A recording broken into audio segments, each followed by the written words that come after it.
इसके लिए एक पॉइंट आपसे कहता हूं, हम सब ने सुना होगा, थोड़ा कंट्रोवर्शियल किसी को लग सकता है।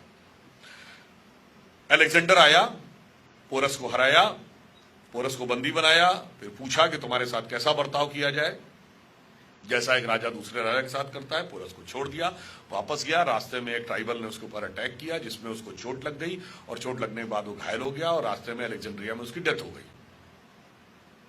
यही हम लोगों ने हिस्ट्री में पढ़ा है ना। पहली बात, भारतीय इतिहास में अलेक्जेंडर के आक्रमण का कोई उल्लेख नहीं है, सारा उल्लेख ग्रीक हिस्टोरियंस की तरफ से। दूसरी बात, दुनिया में कोई और उदाहरण आपको याद है जो जीतती हुई फौज वापस चली गई हो? और अलेक्जेंडर जो मैसिडोनिया से लेकर पर्शिया तक जिस राजा को जीता, उसका सर धड़ से अलग कर दिया, और यहीं उसके हृदय में इतनी करुणा उत्पन्न हो गई कि उसने पोरस को छोड़ दिया। तीसरा, विश्व विजय करती हुई लौटती सेना पर कबीलों ने अटैक कर दिया। हकीकत यह रही होगी कि जो अलेक्जेंडर और पोरस की कहानी सुनाई जाती है वो भारतीय परंपरा के अनुरूप ज्यादा है। हमारे यहां राजा हारता था, दूसरा राजा कहता था सम्मान पूर्वक रहो और जाओ, छोड़ देता था। जैसे पृथ्वीराज चौहान ने मोहम्मद गोरी को कई बार छोड़ा। कर्नल जेम्स टॉड, जिन्होंने एक बुक लिखी है annuls and antiquities of Rajasthan, उन्होंने लिखा है कि भारत के जो हिंदू राजा थे उनके लिए युद्ध जीवन मरण का प्रश्न नहीं होता था, शक्ति प्रदर्शन के टूर्नामेंट की तरह होता था। वो स्पोर्ट्समैन स्पिरिट से युद्ध लड़ते थे, युद्ध खत्म होने के बाद छोड़ दिया करते थे। लॉजिकल ये है कि अलेक्जेंडर हारा होगा, बंदी बनाया गया होगा, पोरस ने उसको छोड़ दिया होगा, और हारी हुई फौज पे ट्राइबल्स अटैक करते हैं। हॉलीवुड की मूवी देखिएगा, अलेक्जेंडर, उसमें दिखाया गया है कि वो हार गया था और युद्ध में घायल हुआ, और उसके बाद सुनिए, एक हारी हुई फौज जा रही थी जिसका राजा रास्ते में मर गया। अब वो फौज जो बड़े जलवे से निकली थी अपने देश से कि विश्व विजय करने जा रहे हैं, क्या कहानी सुनाती अपनी जनता को कि हम गए, हार के वापस आ गए, और राजा रास्ते में मर गया। उसे कुछ तो बताना ही था कि हम क्यों वापस आए। तो कहानी उसी हिसाब से बनाई गई, और धीरे धीरे हमको ये बात समझ में आ गई। दूसरा उदाहरण देता हूं, Aryan invasion theory. Aryan invasion theory कब आई? 1850 के आसपास। क्यों आई 1850 के आसपास? Sanskrit is the mother of all the languages, ये कहने वाला कोई हिंदुस्तानी नहीं था, सर विलियम जोन्स थे, जो कि ये कलकत्ता हाई कोर्ट के जज थे ब्रिटिश टाइम में, जिन्होंने Royal Asiatic Society of Bengal बनाई। पर उन्होंने ये सिद्ध कब किया? 1780 और 90 के आसपास। अब ये फॉरेनर्स के लिए बहुत बड़ा झटका था कि आप तो हुकूमत कर रहे हैं और आप जिसको गुलाम बना के बैठे हुए हैं उसकी लैंग्वेज की सुपीरियरिटी आपसे ज्यादा है। फिर उन्होंने कहा भारत एक देश था ही नहीं कभी, इट वाज नेवर एक यूनाइटेड कंट्री। तो 1837 में जेम्स प्रिंसेप ने अशोक का साम्राज्य खोज लिया। अब ये पता चला कि इतना बड़ा एंशिएंट एम्पायर था, बर्मा से लेके और अफगानिस्तान तक, एरिया में यूरोप के बराबर, आबादी में यूरोप से डबल, इजिप्ट से लेके जापान तक उसका इंपैक्ट था। तो अब क्या करें? अब तो पॉलिटिकली भी हमसे सुपीरियर दिख रहे हैं, नॉलेज में भी हमसे सुपीरियर दिख रहे हैं, लैंग्वेज में भी हमसे सुपीरियर दिख रहे हैं। तो अब एक ही तरीका है कि ये सुपीरियरिटी हम लेके आए थे, और वहां से आर्यन इन्वेजन थ्योरी आकर खड़ी हो गई। तीसरी फॉल्ट लाइन हमारे यहां बनाई जाती है, दलित समाज को स्थान नहीं दिया जाता था, उनके साथ बहुत भेदभाव किया जाता था। मैं पूरी विनम्रता से पूछना चाहता हूं, भारतीय संस्कृति के दो सबसे बड़े महाकाव्य रामायण और महाभारत, दोनों के रचयिता कौन? महर्षि वाल्मीकि। आज की परिभाषा के अनुसार जो वाल्मीकि समाज है वो किस कैटेगरी में आता है? दलित। महर्षि वेदव्यास कौन? आज की परिभाषा के अनुसार कौन? शहरी समझा जा सकता है। और अगर यह सत्य था तो संत दादू, संत नामदेव, संत रैदास, संत कबीर, दक्षिण भारत के संत थिरुवल्लुवर, ये सब उस वर्ग में पैदा होकर सम्मानित संत हुए। रानी झलकारी बाई, ऊदा देवी पासी, राजा बिजली पासी, राजा भी हुए। और यथार्थ कई बार हम लोगों से ऐसा घुमा के छुपा दिया जाता था कि कई बार हम समझ ही नहीं पाते थे कि इसमें फैक्ट क्या। जैसे हम और आप सब ने सुना होगा, जब गुड़गांव का नाम गुरुग्राम किया गया तो बहुत से रैशनलिस्ट खड़े हो गए, ये द्रोणाचार्य के नाम पे गुरुग्राम क्यों करना, इन्होंने तो एकलव्य का अंगूठा कटवाया था। और एकलव्य जो दलित था उसके साथ बहुत बड़ा अत्याचार किया गया था। कहीं ना कहीं हम सबके भी दिमाग में ये बात है, ईमानदारी से अगर हम कहें, हमारे पास उसका कोई रैशनल उत्तर नहीं है। आप लोगों को भी ऐसा लगता होगा ना। और उसका कारण जानते क्या है? महाभारत में एकलव्य का उल्लेख कहां है? आप लोगों में से कितने लोगों ने पढ़ा है? हमारे में से 99 लोगों ने वो नहीं पढ़ा। इवन चैप्टर भी नहीं पता होगा किस चैप्टर में एकलव्य का उल्लेख है। एकलव्य का उल्लेख महाभारत के वन पर्व में आता है। जब वो घटना है ना कि वो कुत्ते के मुंह में इतने सारे बाण थे और जब निकाला तो एक भी जगह पे उसके खून नहीं लगा हुआ था, तो अर्जुन चकित हुए कि इतना बड़ा धनुर्धर कौन आ गया। तो वो एकलव्य प्रकट होता है और द्रोणाचार्य उससे पूछते हैं तुम्हारा गुरु कौन है? तो वो कहते हैं आप ही हैं मेरे गुरु। उन्होंने कहा मैंने तो तुम्हें देखा नहीं, मैंने तो कभी जाना नहीं, तुम गुरु कैसे हो गए? एकलव्य तुम अपने, वो पूछते हैं बालक तुम अपना परिचय दो। तो एकलव्य कहता है मैं मगध नरेश जरासंध के प्रधान सेनापति हिरण्यधनु का पुत्र Eklavya. He was a son of the chief of the arm forces of Magadh. अब दो में से एक बात मान लीजिए, जो कहते हैं या तो मान लीजिए कि दलित कमांडर इन चीफ होते थे या एकलव्य दलित नहीं था, और दोनों ही नहीं मानेंगे और दोनों ही बातों को अपने अपने हिसाब से प्रयोग करेंगे। और वहां पर उल्लेख ये नहीं है कि तीर चलाने से किसी को रोकना है। तीर तो भील भी चलाते थे। याद करिए महाभारत के अंतिम समय में, पुरुष बलि नहीं हो तो समय हो तो बलवान, भीलन लूटी गोपिका सोई अर्जुन सोई बान। बात यह थी कि दिव्य अस्त्र यानी डिवाइन वेपन्स वो चलाने का अधिकार किसके पास होना चाहिए?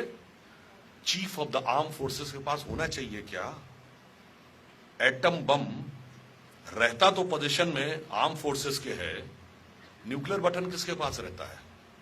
Chief of the arm forces के पास नहीं। किसके पास रहता है? प्राइम मिनिस्टर के पास। तो दिव्य अस्त्र का संधान सिर्फ राजा करेगा, यह सिद्धांत है। And it has to be ensured that alone and alone commander-in-chief should not have authority to execute that type of weapon. It has to be ensured. तो वो उसका प्रतीक था। चलिए अन्याय हुआ, उसको प्रस्तुत किया गया अन्याय होने के रूप में। फिर द्रोणाचार्य की डेथ कैसे हुई?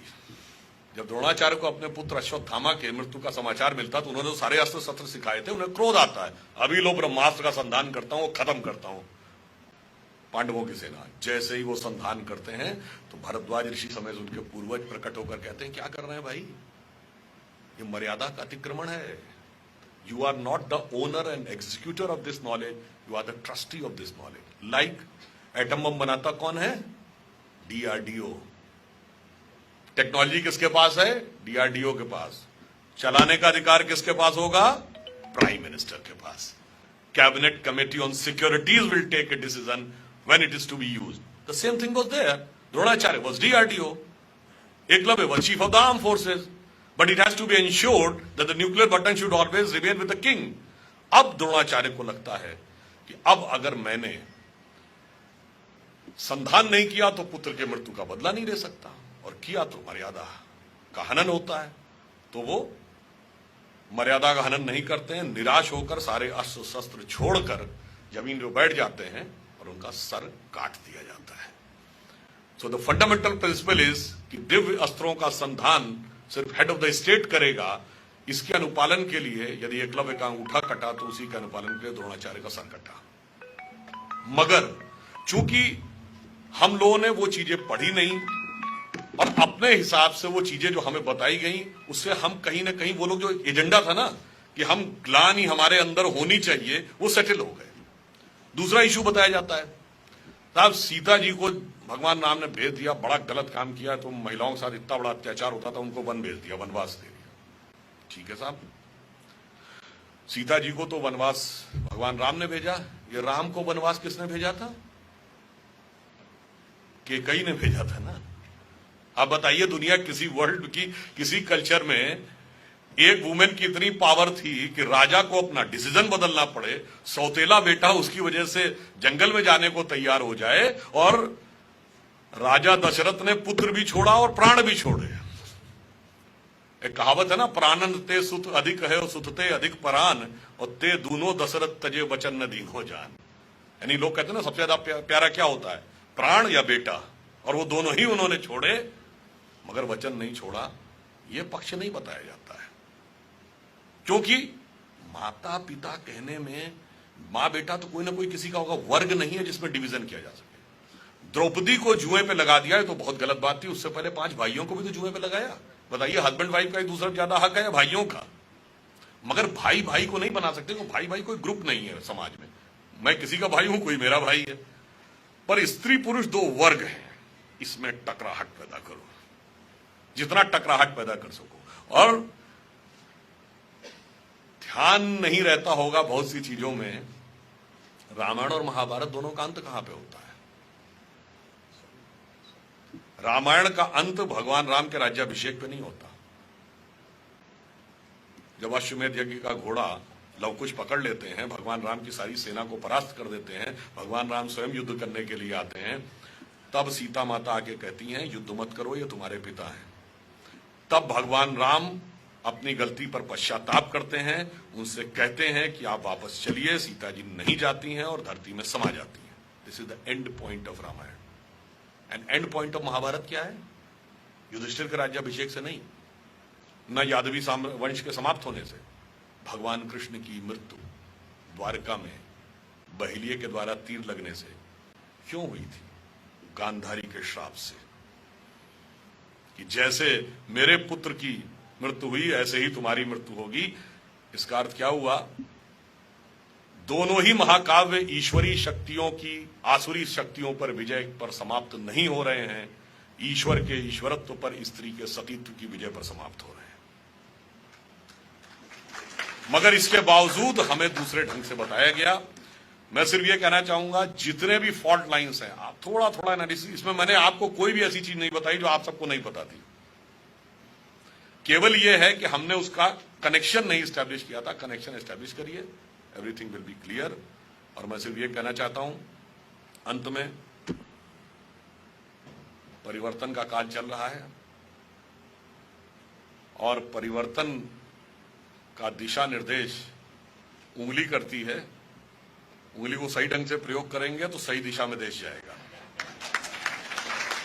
और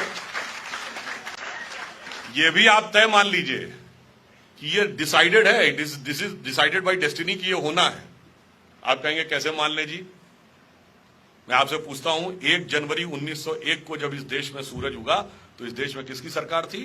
अंग्रेज की। 1 जनवरी 1951 को किसकी सरकार थी? कांग्रेस की। और 1 जनवरी सन 2001 को जब 21वीं सदी के पहले सूरज की पहली किरण इस धरती पर पड़ी तो किसकी सरकार थी? अटल जी के नेतृत्व में हमारी सरकार थी। और अगले दशक में मोदी जी के नेतृत्व में स्पष्ट बहुमत आया। इसका मतलब क्या हुआ? यह नियति का संकेत है। This is the design of destiny. जिस तरफ हम जा रहे हैं, जो मैंने पहले कहा था, हर 20 साल में बदल रहा है। अब आप ये समझ लीजिए कि भगवान कृष्ण ने भी जब गीता में पूरा उपदेश दे दिया था, उसके बाद भी अर्जुन को कॉन्फिडेंस नहीं आया था। जब तक भगवान ने विराट रूप दिखाकर कहा देखो ये तय है, ये होना है और तुम्हें राज करना और इन्हें जमीन पे पड़े होना है, तो अर्जुन ने कहा महाराज जब ये तय ही है तो फिर काहे बात का खून खराबा करना, आप पलक झपकाइए और ये सिंहासन पे मैं बैठा हूंगा, ये जमीन पे पड़े होंगे। तो भगवान कृष्ण ने कहा देखो तय तो है मगर मिलेगा कर्म के सिद्धांत के अनुसार, हम उसे बदल नहीं सकते। इसलिए डेस्टिनी तय है, बदलना तय है, बस आपको उतना काम करना है। जैसे आपके मोबाइल में कोई गीत रिकॉर्डेड है तो बजना तो उसका तय है, बस एक बार पुश बटन यूं करना है और आप देखिए उसके बाद बजना शुरू हो जाता है। इसलिए अंत में कहते हुए अपनी बात समाप्त करूंगा कि India is considered as the youngest nation in the world. This is truth, but this is half truth. The full truth is that we are youngest nation and the oldest civilisation. We are having a promising future and the golden past. And it is only India which can give the solution to the entire world for all when it is called the clash of civilizations. We are the only having capability to give a coherence in the various clashes because we are having capability to create coherence in the divergent issues. इसलिए मैं सिर्फ ये कह के समाप्त करूंगा कि गौरवशाली था भूत, भविष्यत भी महान है।